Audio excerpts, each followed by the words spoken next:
दोस्तों, एक बहुत बड़ी खबर बसपा के लिए हरियाणा से आ रही है।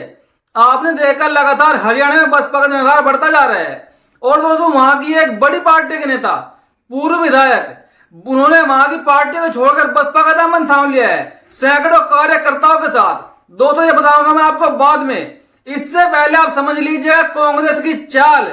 कांग्रेस ने क्या चाल चली है चुनाव जीतने के लिए। जी हाँ, कांग्रेस जनता को ऐसे ऐसे लॉलीपॉप देती आती है जो कभी देती तो नहीं, लेकिन दिखाने के लिए सामने कर देती है।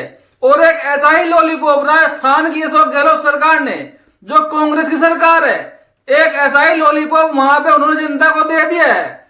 उन्होंने अब ऐलान कर दिया है चुनाव के एंड में आकर, यानी कि 5 साल सरकार चली तब कुछ नहीं किया, तब कोई ऐलान नहीं किया, तब कोई कार्य नहीं करवाया। लेकिन अब चुनाव सर पे है, 1 महीने बाद चुनाव है विधानसभा का। सोच रहे हैं दोबारा भी सत्ता में हम ही आ जाए। और उन्होंने साफ साफ क्या ऐलान किया है कि अगर हमारी सरकार पूर्ण बहुमत की सत्ता में आती है दोबारा, तो हम राजस्थान में बिहार की तर्ज पर जातीय जनगणना कराएंगे। दोस्तों, जी हाँ, ये एक लॉलीपॉप कांग्रेस ने दिया है।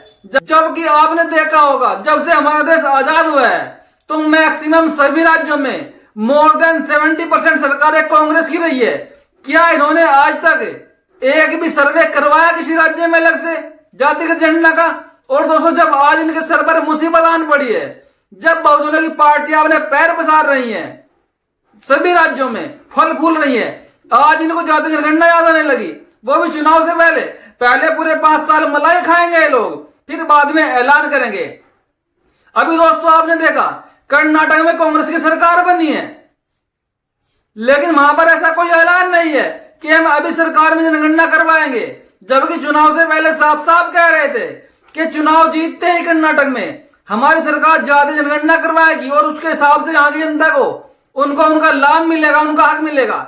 लेकिन वहां पर प्रियंका वाड्रा ने क्या बयान दिया है कि अगर कर्नाटक में अगली बार भी हमारी सरकार बनती है तो हम कर्नाटक के अंदर भी जाति जनगणना करवाएंगे। दोस्तों, इस बीजेपी के दोहरे चेहरे को, इस कांग्रेस के दोहरे चेहरे को आपको समझना पड़ेगा। बीजेपी और कांग्रेस कभी भी देश के बहुजनों का विकास नहीं करना चाहती, इनका हित नहीं करना चाहती।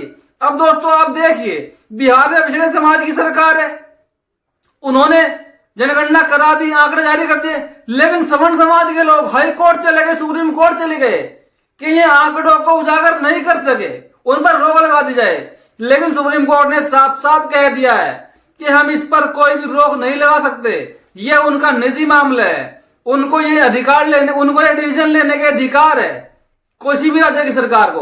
और दोस्तों, आपने देखा होगा उत्तर प्रदेश में योगी जी की सरकार है, भाजपा की सरकार है, तो भाजपा के खुद के नेता ही जो भिड़े समाज के नेता है और जिनके अपने दल भी है जो एनडीए वाले गठबंधन में है, उन्होंने साफ साफ ऐलान कर दिया है कि मोदी जी, योगी जी, आप भी जाति जनगणना करवाइए, उत्तर प्रदेश में करवाइए, पूरे देश में करवाइए। दोस्तों, उत्तर प्रदेश से 3 ऐसे दल, बड़े बड़े दल, जिसने बीजेपी की नाक में दम कर रखा है, और जाति जनगणना बीजेपी के गले की फांस बन चुकी है। योगी जी समझ नहीं पा रहे उत्तर प्रदेश में कि आखिर किया तो क्या जाए, क्योंकि 2024 का लोकसभा चुनाव सर पे है और एनडीए वाले गठबंधन को लगातार दल छोड़ छोड़ के जा रहे हैं।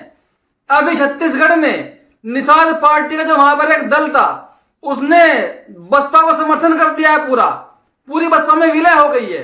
और दोस्तों, उत्तर प्रदेश में ओम प्रकाश राजभर, संजय निषाद, अनुप्रिया पटेल, जिनके पास अपने अपने दल है, अनुप्रिया पटेल का अपना दल जो बहुत महत्वपूर्ण है, बहुत बड़ा दल है, संजय निषाद जी की पार्टी, ओम प्रकाश राजभर की पार्टी, ये तीनों नेता मुखर होकर बोल रहे हैं कि योगी जी उत्तर प्रदेश में भी जाति जनगणना करवाइए। लेकिन योगी जी करे तो करे क्या, क्योंकि वो सब जानते हैं कि देश में, प्रदेश में कितनी आबादी किसकी है। और अगर जनगणना करवा दी एक बार तो उत्तर प्रदेश में ज्यादा जागरूक लोग रहते हैं, ये लोग सड़कों पर आंदोलन करते हैं, तो फिर तो बीजेपी के लिए मुसीबत बनने ही वाली है। तो योगी और मोदी जी की जुबान तक नहीं हिल रही है जातीय जनगणना पे, आखिर करे तो करे क्या।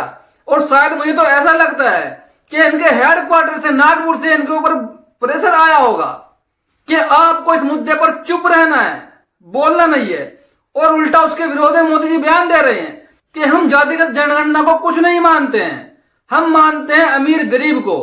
गरीब को हक मिलना चाहिए। लेकिन मोदी जी ये नहीं जानते पूरे देश में जो है जातियों का जहर फैला हुआ है। हमारा देश एक जाति प्रधान देश है, न कि अमीरी गरीबी प्रधान देश। इस बात को मानना पड़ेगा। जहां पर राजनीति जाति देखकर होती है, टिकट जाति देख कर दे जाते हैं, तो वहां पर जाति जनगणना नहीं करवाएंगे आप? तो दोस्तों बीजेपी के गले की पूरी तरह फांस बन चुका है जाति जनगणना का मुद्दा। और राजस्थान में देख लीजिए आप, राजस्थान में कांग्रेस ने कैसा लॉलीपॉप दिया है। पहले 10-15 साल सरकार की मलाई चाटी, तब इनको याद नहीं आया। और जब बिहार के अंदर जो पिछड़ों की सरकार, स्वतंत्र सरकार है, किसी गठबंधन की नहीं है, न बीजेपी की न कांग्रेस की, उन्होंने अपने दम पर जनगणना करवाई और उसके आंकड़े जारी कर दिए। और बिहार के अंदर सवर्ण आबादी कितनी निकली? मात्र 15%। जो ये लोग ब्राह्मणों को ही 15% बताते हैं, वहां पर 4 जातियों की आबादी, 4 वर्णों की आबादी पूरी 15% निकली है। और दोस्तों आप देख सकते हैं सचिवालय में कितने पिछड़े समाज के लोग हैं, जिनकी आबादी देश में 55% है, 52% है। और उनका जो अधिकार है, जितने हमारे देश के बड़े बड़े प्रोफेसर, बड़ी बड़ी यूनिवर्सिटियां हैं, उनमें आप आरटीआई लगाकर देख सकते हैं, मात्र 5 से 7% लोग ही ओबीसी समाज के, उनको जो हक मिला हुआ है। और दोस्तों अशोक गहलोत सरकार ने क्या लॉलीपॉप दिया है कि अगर हमारी सरकार बनती है तो हम इस बार चुनाव जीतते ही ओबीसी के आरक्षण में 6% की अतिरिक्त बढ़ोतरी करेंगे। और दोस्तों आप ये भी सोच सकते हैं कि अभी भी तो आपकी सरकार थी, अगर आपको सरकार बनानी थी दोबारा, तो आप इस बार भी बढ़ोतरी कर सकते थे, आप इस बार भी जनगणना करा सकते थे, सरकार आप ही की रहती। लेकिन जो तो ये सिर्फ एक लॉलीपॉप होता है, जो ये करते नहीं, सिर्फ दिखावा होता है। हरियाणा के अंदर जननायक पार्टी के बड़े नेता पूर्व विधायक अर्जुन सिंह अपने सैकड़ों समर्थकों के साथ उन्होंने बसपा का दामन दोस्तों थाम लिया है। जी हां, बसपा का दामन थाम लिया है।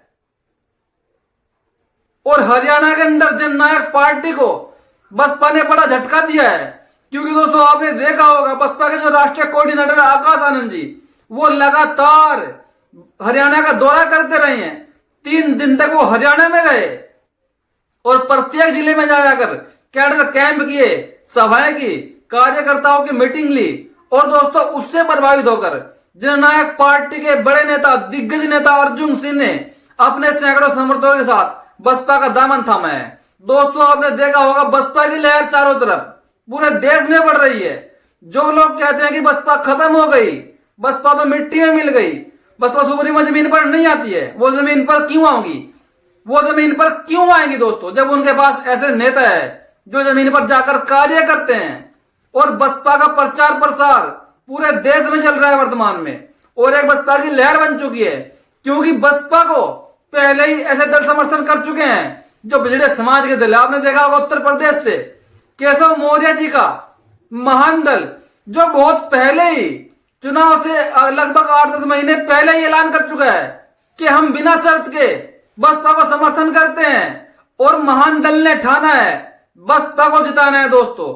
और वो महान दल के जो नेता हैं वो गांव गांव जाकर सभाएं कर रहे हैं, आप देख सकते हैं बराबर में, और साफ साफ ऐलान कर रहे हैं कि इस बार हमने ठाना है बसपा को जिताना है। और दोस्तों अब छत्तीसगढ़ के अंदर निषाद पार्टी जो है वहां की, उन्होंने पूरा का पूरा अपना विलय बसपा में कर दिया है दोस्तों। ये बहुत बड़ी खबर दोस्तों वर्तमान की। और दोस्तों बसपा का जनाधार जो लगातार मध्य प्रदेश में, राजस्थान में, तेलंगाना में इतना बढ़ता जा रहा है, हरियाणा में, बिहार में, उत्तर प्रदेश में तो दोस्तों है ही, और पंजाब में, कि कांग्रेस और बीजेपी की नींद उड़ी हुई है। क्योंकि बीजेपी और कांग्रेस के बाद अब तीसरी पार्टी बसपा का उदय होने वाला है पूरे देश में।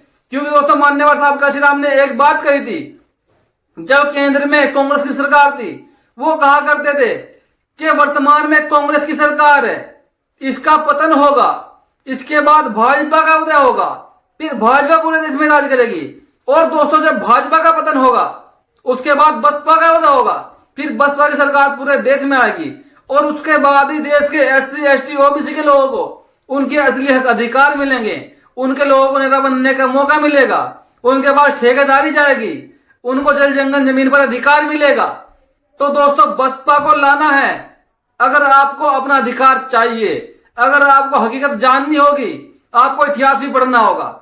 तो दोस्तों आपको ये खबर कैसी लगी? अपनी प्रतिक्रिया कमेंट में जरूर दीजिएगा। धन्यवाद।